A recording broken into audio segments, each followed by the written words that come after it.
Maybe his brother. You want to fight Logan? Motherfucker, I'll kill you, Mike. No, please don't. You saw that, right? Logan really thinks he could take on Iron Mike, and he's got the audacity to say he'd kill a 58-year-old man in a fight. Like, who's hyping this dude up? If you think that's wild, hold up, because the Paul brothers somehow made this whole situation even worse. Alright, so here's the deal. Jake Paul fought Mike Tyson. Yeah, that Mike Tyson, the dude who was knocking people out before you were even born. And of course, Logan had to jump in, saying he'd destroy Mike too. Like, bro, calm down. You couldn't even destroy a plate of Lunchley. So if you've been living under a rock and don't know, Jake Paul, a guy who used to be on Disney Channel, went toe-to-toe with a 58-year-old boxing legend. Yep, a Disney kid versus Iron Mike. It's like watching a YouTuber try to play basketball against LeBron. Spoiler alert, not a fair fight. And the internet? Oh, they're loving it. Shameless bum fighting a 79-year-old man to make himself feel good because he couldn't beat Tommy Fury Lamau.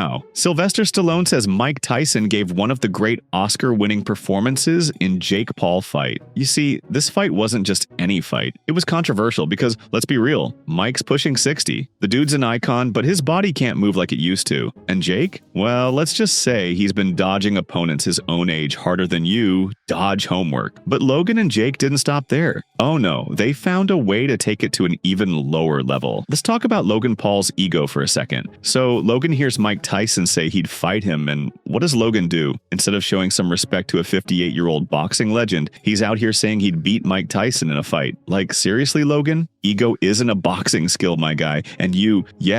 Can we agree this is peak Logan? He's got that angry little elf energy, always trying to make himself the main character. I mean, I get it. Mike called him out first, but maybe show some respect? The man is pushing 60. He's not some TikTok trend for Logan to chase clout with. The internet, of course, came through with the jokes. Nobody does corny like the Paul brothers, I'll give them that. Jake giving props and obviously respects him and Logan being a child. What a clown. Logan had that fake-ass fight with Mayweather. Only way Logan is hurting anyone is with NFT advice. And honestly, the internet isn't wrong. Logan trying to act tough is like that one kid in your class who swears he could totally take on a bear, but can't even do 5 push-ups without wheezing. Like, Logan, my guy, you couldn't even knock out a guy standing still in your last fight. Logan, what makes you think you're walking out of the ring against Iron Mike? At this point, I wouldn't be shocked if Logan said he could beat Zeus in a lightning match. The dude is out here acting like he's Rocky, but let's be real. He's more like the punching bag in Rocky's training montage, or maybe a side character in a bad boxing movie. Logan thinks he's the GOAT, but really, he's just the guy making goat noises in the background. And the internet gets it too. Like, they're out here roasting Logan without even breaking a sweat. One person said, Logan's only knocking people out with NFT advice. And you know what? They're probably right. But hey, Logan being delusional is just the warm-up act. Jake already had plans for turning this whole Mike Tyson situation into an absolute circus. First, we've got the build-up. You had clips of Mike training like he was gearing up for another title fight. Dude looked sharp, throwing punches like it was 1990. Then there's Jake, full of overconfidence, strutting around saying he could beat any version of Mike. Like, Jake, let's calm down. You're fighting a guy who's almost 60 and has been in a wheelchair recently. That's not exactly prime competition. When the fight started, it became pretty clear. Mike wasn't the same Iron Mike from back in the day. He was slower, his punches lacked power, and by the third round, he looked tired. Meanwhile, Jake kept throwing jabs and dodging. No knockouts, no crazy moments. Just Jake winning by decision. And honestly, if Jake thinks beating a 58-year-old with shaky legs is something to brag about, you've got to wonder what's next. Is he challenging Jimmy Carter to a boxing match at 100 years old? And you probably already guessed how the internet reacted. They weren't buying it either. Breaking. Jake Paul has announced he will be digging up Muhammad Ali to fight him next. Jake Paul defeats Mike Tyson, the Mike Tyson in question, and there's the clip of the old snail from SpongeBob. However, it gets even messier because Jake's win wasn't even the biggest problem here. Let me explain why this whole fight was a circus from start to finish. A doctor literally said Mike's body isn't just aging, it's fighting against him. As fighting somebody with a very, very different physiologic advantage. This goes beyond just your skills as a boxer, and it's at the basic root of anatomy and physiology and how your body changes over time. Tyson can't fight that. Tyson can't train that. His nerves, his brain, his muscles are operating at a certain limit based on his age that cannot be overcome. And when you compare that to the power and the speed of a younger fighter, yes, the fighter can decide, Tyson can decide he's okay with the risk, but at the end of the day, the athletic commissions, the medical staffs are there to protect the fighters from themselves. And I don't really feel like these fights should be happening at this age discrepancy. I think seeing him out there was even more justification and validation of that. The man is almost 60, and his reflexes reflexes, muscles, and even his brain aren't what they used to be. It's like asking your grandpa to run a marathon against Usain Bolt. Who thought this was a good idea? And here's where it gets even worse. At some point, you've got to ask, is this really what boxing should be? The doctor in that clip raised a good point that athletic commissions and organizers are supposed to protect fighters, not throw them into matches for a quick payday. This wasn't about Mike's legacy. It was about the $20 million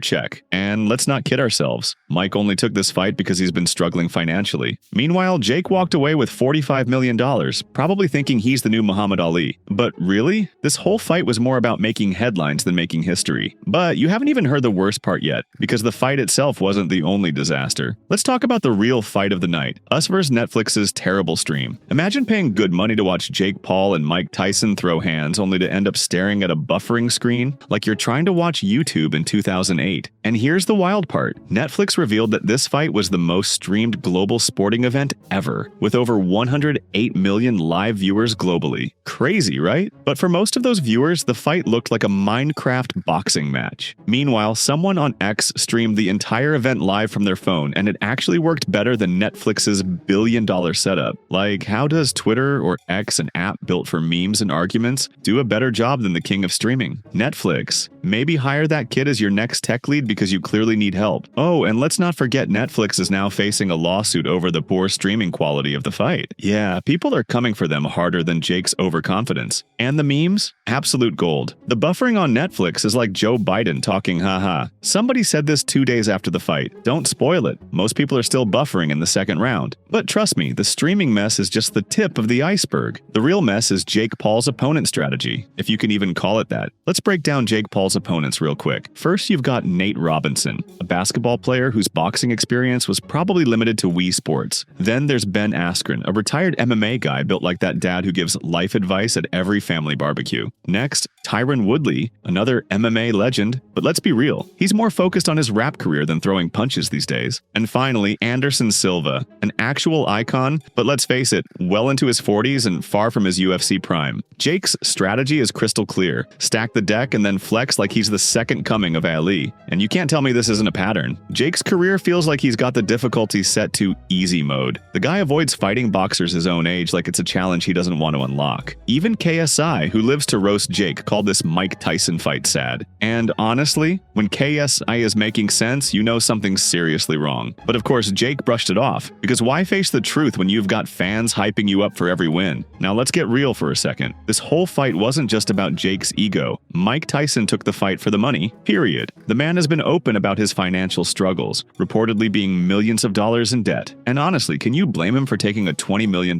payday? It's hard to judge when we'd all probably do the same thing if we were in his shoes. That said, I'll give Jake a little credit here. He was actually respectful to Mike before and after the fight, calling him the GOAT and showing some class. At least Jake didn't try to turn this into a full-on roast session like his brother Logan probably would have. But this fight still says a lot about where boxing is heading. It's no longer about skill or legacy, it's about clout and quick paydays. Fights like this make boxing look like a reality show, and you know as well as I do, that's not what the sport is supposed to be. And let's not forget Mike. At nearly 60, he stepped into the ring and gave it his all. That's inspiring no matter how you look at it. He's a legend, and no amount of Paul brother clout chasing can change that. But Jake and Logan? Maybe stop using legends as props for your egos and start fighting people in your league. Anyway, thanks for hanging out with me and letting me rant. You're the real MVP. If you enjoyed this video, hit that subscribe button. It's free, takes like 0.2 seconds, and honestly helps me sleep at night, knowing I didn't ramble into the void. Plus, you can always unsubscribe later if I ever get Jake Paul level annoying, but let's hope it doesn't come to that.